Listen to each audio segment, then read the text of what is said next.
Is YouTube completely done for? Is social media completely done for artists like us? That is the question. Welcome home, this is Tzucasa.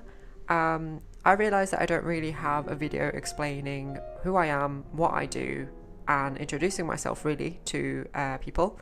So that's what I'm going to do in this video, and I'm going to focus on why YouTube now.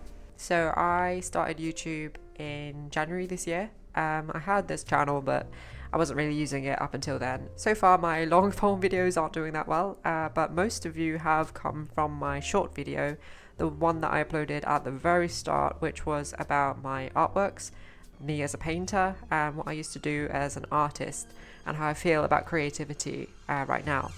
And I'm kind of happy about that because I'm not really intending to become a lifestyle vlogger. That's not really my focus. My focus is to be an artist.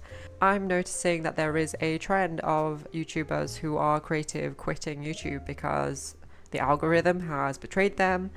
They can no longer sustain themselves on the platform, and they're getting holed up into this thing called branding. They have to have a consistent upload schedule where they're dishing out content about one single thing because that's what the algorithm has identified them as. And I just find that incredibly unfortunate. And so, yeah, I also question why I've chosen YouTube right now. But it's kind of like a passionate plea from myself, because I spent most of my teenage years facing the laptop screen and making random videos on YouTube. Some of them were speedpaints, some of them were AMVs, and if you were a nerdy kid back then with the internet, you will know what I mean. But speedpaints were where I recorded myself drawing stuff digitally, and then I would speed that up, and then I would slap a random MP3 file onto it, probably something that was copyrighted, but I would get rid of the copyright by pitching it up. AMVs were what you would call edits these days, just random fandom videos that were made on top of trendy music, or trendy in those types of communities at least.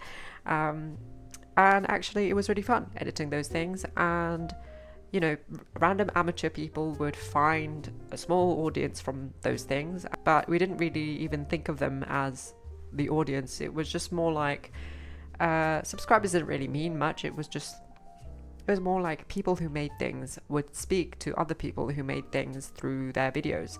So you would actually have a function on YouTube where you could respond to a video with a video of yours.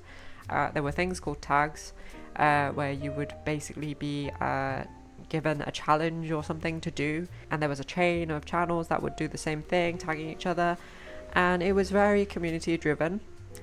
I really miss YouTube back then, and I thought that it was all because of nostalgia and childhood and being like, oh, I miss the innocence that I had back then, but it's really not that. It's really the fact that I'm seeing the thing that I experienced going into this very uptight art world called fine art, where you have to basically make yourself into a product.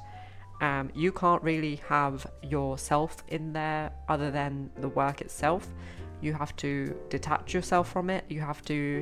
But you have to pretend that you're not detached from it. You have to pretend that this is who you are, and you have to have like a revolutionary message. You have to be representative of something, of some kind of political meaning, or some kind of philosophical, or whatever it is. You just have to be like, this is who I am. I'm an artist. I am the art. There is none of myself here, but I'm going to pretend it is. It's just very artificial. Like, those sentences don't even make sense, but that is how it is. If you know, you know. Like, that is what the fine art world is like, at least from my experience. I graduated from a good art uni, and there's this advertisement that you get from them that art is meant to be free, and this is very avant-garde and very open, and you can do anything you want here, but you have to, you have to identify yourself in this history of artists from the past, and you have to understand where you are in this movement. And I was just like, I feel like the people in the past that we've learned about didn't care about any of that. The reason why they are revolutionary is because they were just really open to whatever they had, and they were just like, let me be creative in the space that I'm in and with the resources that I have. and it just all seemed very convoluted and very besides the point, and I did not really like it. I mean, that's not to say that I don't appreciate the time that I had there. I met a lot of nice tutors, and I think that what they taught me is correct when you think about the kind of industry that it is. You know, nothing is wasted, I feel like. But all in all, I got burnt out. I felt like I was making stuff to cater to a certain market. I was, speaking to gallerists. I was speaking to people who were trying to be curators. I was speaking to people. I was speaking to curators. I was speaking to a lot of people who just had a lot of money and were just hanging about and pretending that they were really trendy working class people.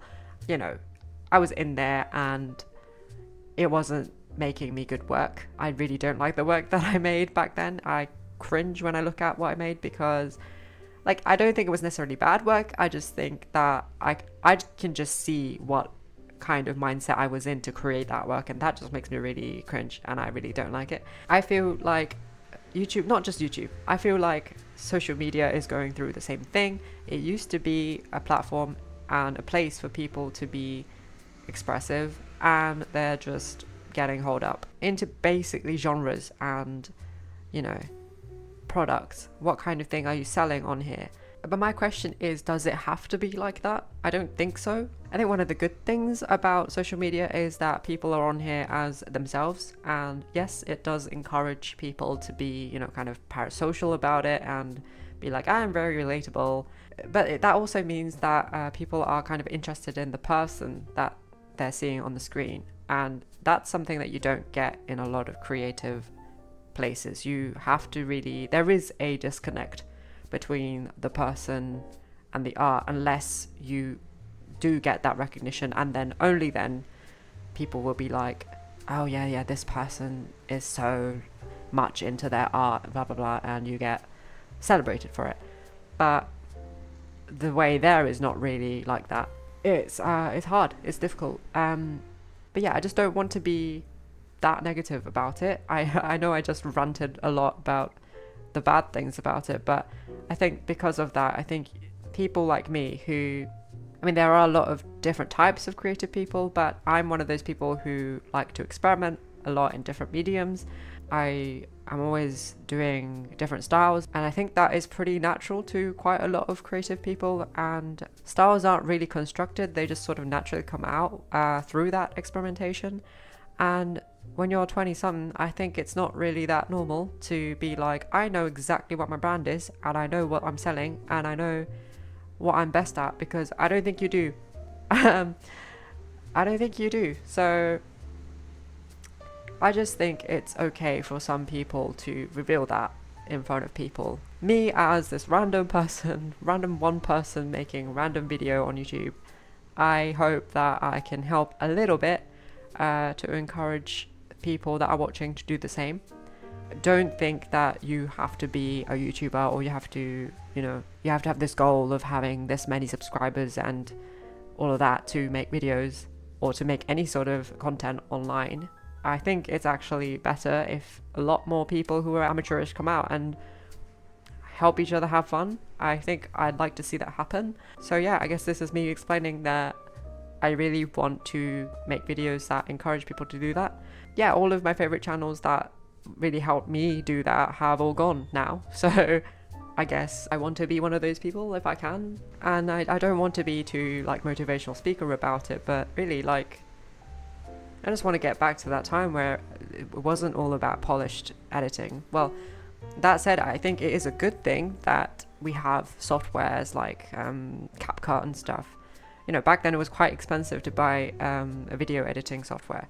You can get pretty high quality results in not a lot of time, not a lot of money. And I think it's the best time for random people to start making random videos again. And it's not really a bad thing to get money from what you make. It's always a side effect that happens naturally and not something that you chase for.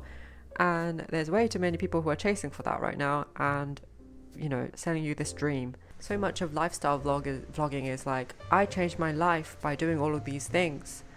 But really what changed their life is the act of selling that dream on YouTube. That's not really helpful, I don't think. quite a lot of these people are really just reproducing what's already there.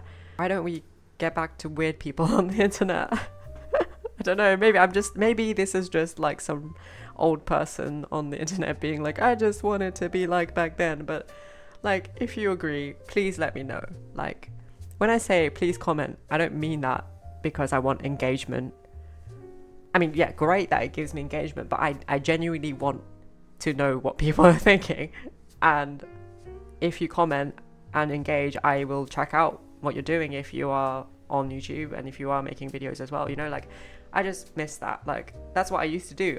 If some random person came into my video and commented on one of my videos when I was a teenager, I would look at what they're doing, and if I liked what I saw, I would be like, I want to be friends with them. And you could do that back then. And I don't think there's anything really stopping us from doing that on YouTube now. So I guess I'm gonna try and do that. So so if you like what I'm saying, and if this resonates in any kind of way, please do subscribe or comment or let me know that you agree or disagree. I don't know, maybe you heavily disagree. I'd also like to know that. There must be a reason why you saw this video in this big sea of content and the sea of the internet. So yeah, let's believe in the magic of the internet more, because there's a lot of negative Nancy's out there being like, stop it, don't make this into an authentic place, make this into an advertising space for us. And we need to do something about that, and not just chase a lot of coins. Again, not bad thing to get coins, just it's not the main goal. I'm going to keep making videos, probably lots of rants like this, going into depth about how I feel about art, creating art in this age, in this very complicated age. And yeah, how do I focus on making stuff in the day-to-day as a living human being who isn't a machine to make art and make content. So once again, this was Tzucasa. Thank you very much for watching, and see you next time.